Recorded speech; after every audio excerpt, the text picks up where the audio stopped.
నాశన భవభయహరణ ఏ పేరున నిన్ను కొలుతుము మహదేవా ఏ తీరున నిన్ను కళ్యాణానికి తయారు దేవా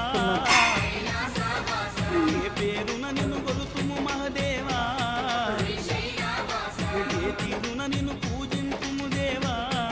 ఇట్లా మీదకెళ్ళి ఇట్లా శ్రీశైలవాసా శ్రీ మల్లినాథా నీ దర్శన భాగ్యం నీవయ్యా మా జ్యోతిర్లింగా ఈ జన్మకు మోక్షం నీవయ్యా ఓం జై జగదీశ